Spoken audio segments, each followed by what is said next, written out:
क्या डॉलर की प्राइस नीचे जाते हुए नजर आ रही है आपको? डॉलर की प्राइस तो गवर्नर स्टेट बैंक बताएगा, और गवर्नर स्टेट बैंक को जो मैंडेट दिया गया है वॉशिंगटन से कहां लेकर जाना है वो वहीं लेकर जाएगा। मेरे और आपके चीखने से चिल्लाने से कुछ भी नहीं होगा। सर कोई उम्मीद? मैं कब से चीख रहा हूं, चिल्ला रहा हूं, किसी को कोई होश नहीं है। तो सबको पता है कि हमने कोई कमिटमेंट दी हुई होगी, अपनी बर्बादी के कमिटमेंट। तो जब हम बर्बाद होंगे तो फिर ठीक है। डॉक्टर साहब, आपके कहने का मतलब है कि ये ऑर्गेनिक नहीं है, इसको आर्टिफिशियली ऊपर लेके जाया जा रहा है, आप ये कह रहे हैं? 200% सही है ये। क्या हम IMF की शराइत को पूरा कर रहे हैं? और इस हुकूमत को नुकसान पहुंचाने के लिए किया जा रहा है। और कितनी हैरत की बात है कि मैं चीख चीख के इस हुकूमत को कह रहा हूं कि खुदा के वास्ते आस्ते इनके सांप को तलाश करो, लेकिन ये सोई हुई है। सर अनएज्यूमिंगली आपको लग रहा है कि हम IMF की शराइत को कहीं ना कहीं पूरा कर रहे हैं?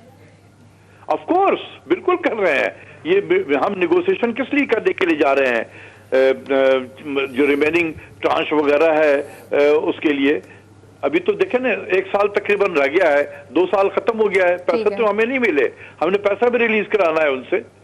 तो पैसे की खातिर हम ये सब काम कर रहे हैं। बर्बाद हो जाए मुल्क, हु केयर्स। ठीक है भाई मेरा टर्म पूरा हो जाएगा ना 5 साल, बस ठीक है यार, जो आएगा वो अब भुगतेगा, वो आने वाला।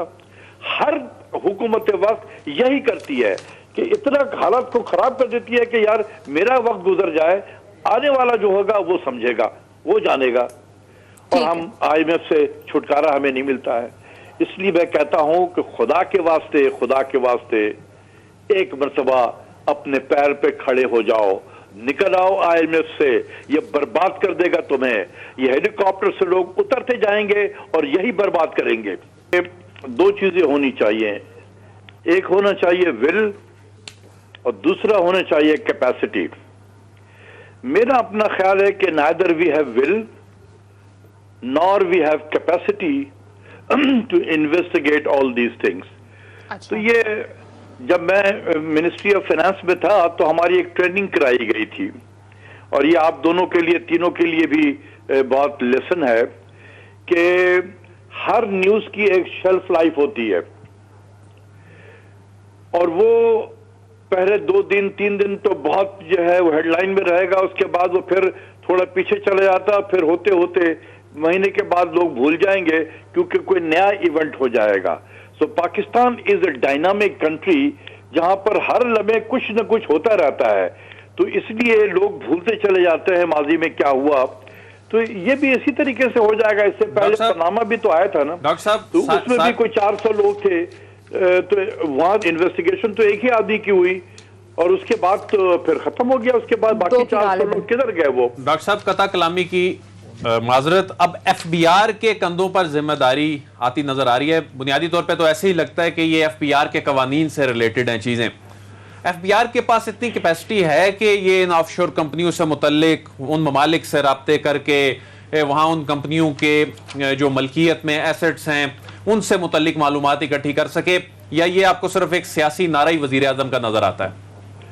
देखें, जब पहले पनामा वाला आया था ना तो उस वक्त भी FBR की ड्यूटी लगी थी कि भाई इन लोगों को आप इन्वेस्टिगेट करें।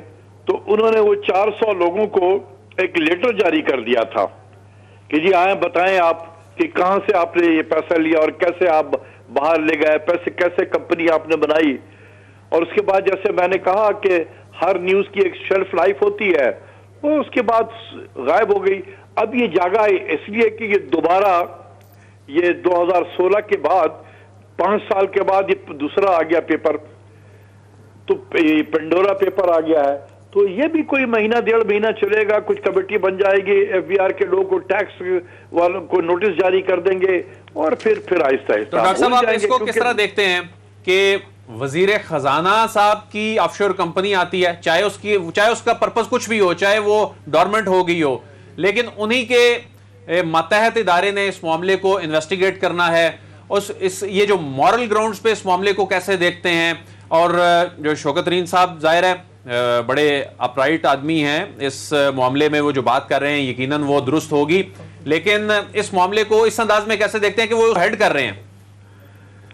देखिए, ये तो बात आपकी सही है कि वो कॉन्फ्लिक्ट ऑफ इंटरेस्ट भी हो जाता है, लेकिन चाहे मतलब ये है कि जेन्युइन ही हो, जैसे कि शौकत तरीन साहब बता रहे थे कि मैंने अपने बैंक में इन्वेस्टमेंट करवानी थी, तो उसके लिए हम कंपनी खोल रहे थे। और डिक्लेयर्ड है। यार, अगर इन्वेस्टमेंट करानी है तो सीधे सीधे इन्वेस्टमेंट भी तो कर सकता है ना।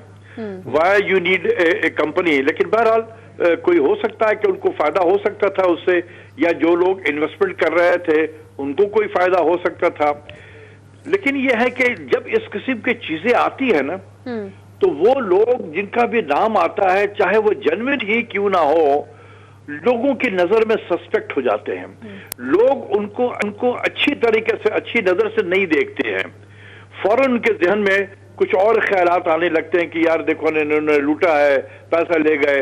हालांकि इसमें बहुत सारे लोग नहीं ऐसा है, लेकिन फौरन जो इमेज बनता है लोगों का, वो एक बड़ा एडवर्स किस्म का इमेज आता है। मेरे ख्याल में यही उनकी सबसे बड़ी सजा होती है कि वो कौम की नजरों में एक दागदार से हो जाते हैं। बच्चे कहीं भी जाएंगे उनके, तो लोग कहेंगे अच्छा यार इनके वालिद साहब का भी नाम था। तो एक अजीब सा एक स्टिग्मा सा हो जाता है। बेशक उसमें बहुत लोग जो हैं सही भी होंगे, लेकिन नाम आ जाना, आप पॉलिसी साजी में रहे, स्टिग्मा सा हो जाता है इसमें। डॉक्टर साहब, आप पॉलिसी साजी में रहे। ये पॉलिसी साज इस मुल्क के हैं, चाहे वो ब्यूरोक्रेट्स हैं, चाहे वो सियासतदान हैं, चाहे वो रिटायर्ड जर्नैल हैं, चाहे वो कारोबारी शख्सियात हैं। क्या वो पाकिस्तान के सिस्टम से डरते हैं? यहां बिजनेस करना मुश्किल है? क्या ये ऑफशोर कंपनियां वाकई इनको वहां सहूलतें इनको मिल रही होती हैं इन ऑफशोर कंपनियां बनाने की वजह से? ये क्यों पाकिस्तान के सिस्टम पे यकीन नहीं करते? आप तो खुद पॉलिसी साजी में रहे हैं, लेकिन पॉलिसी ये पाकिस्तान की बना रहे होते हैं, तो फिर ये कितनी ईमानदारी से पॉलिसी बनाएंगे पाकिस्तान की कि खुद ये सिस्टम पे ट्रस्ट नहीं करते? देखो, बात ये है कि हम भूल जाते हैं, बार बार आप पॉलिसी साजी की बात कर रहे हैं कि हम पॉलिसी बनाते हैं। यार 33 साल से तो हम IMF के प्रोग्राम में हैं, 1988 से 33 साल हो गए ना, 1988 से, बारिंग 4 ईयर्स 2004 से 2008 जब हम IMF में नहीं थे, तो हमने तो कोई पॉलिसी बनाई नहीं है। हम पॉलिसी बनाते नहीं हैं। जब हम IMF के प्रोग्राम में होते हैं, IMF की पॉलिसी को इम्प्लीमेंट करते हैं, बनाते नहीं हैं। तो हमारी तो आदत ही खत्म हो गई है पॉलिसी बनाने की। हमें IMF से आ जाता है कि ये करना है, इस वक्त में ये करना है, इस वक्त में ये करना है। हम एक क्वार्टर के बाद वो हमसे आते हैं, पूछते हैं कंप्लायंस रिपोर्ट दे दो, हम कंप्लायंस दे देते हैं। डॉक्टर साहब, ये कितना डिफिकल्ट है व्हाइट कॉलर क्राइम को इन्वेस्टिगेट करना? कई बहुत मुश्किल हो चुका है और अब हम इसके ऊपर मजीद नहीं आगे इन्वेस्टिगेशन कर सकते? जिस तरह से हमने देखा वीट कमीशन बना, शुगर कमीशन बना, बहुत सारे ऐसे कमीशन बने, बट अभी तक हमने ये देखा कि इन्वेस्टिगेशन होती रहती है, लेकिन at the end of the day कोई हमें रिजल्ट नहीं मिलता, नताइज सामने नहीं आते हैं। इसीलिए मैंने कहा था कि आपके पास विल होना चाहिए और आपके अंदर कैपेसिटी होनी चाहिए। हमारे पास ना विल है और ना कैपेसिटी है। देखिए, व्हाइट कॉलर क्राइम को पकड़ना बहुत डिफिकल्ट काम होता है। हमने पिछले 5 सालों को सिर्फ ले लें, इससे पहले काम मैं जाता नहीं हूं। 2000 पनामा के बाद हमने जो हमारे इस तरह के जो इदारे हैं, जिसमें FIA है या NAB है या और भी जो इदारे हैं जिनको डील करते हैं, क्या हमने कोई कैपेसिटी बिल्डिंग की है वहां पर व्हाइट कॉलर क्राइम को देखने के लिए? हमने किया नहीं है। We take this as a routine matter, आया चला गया, खत्म हो गया, वो हमारे रडार से निकल गया, फिर कोई दूसरा इवेंट आ गया, हम उसमें लग गए। तो हमने कभी कैपेसिटी बनाया ही नहीं है। तो सर, ये कैपेसिटी कौन क्रिएट करेगा?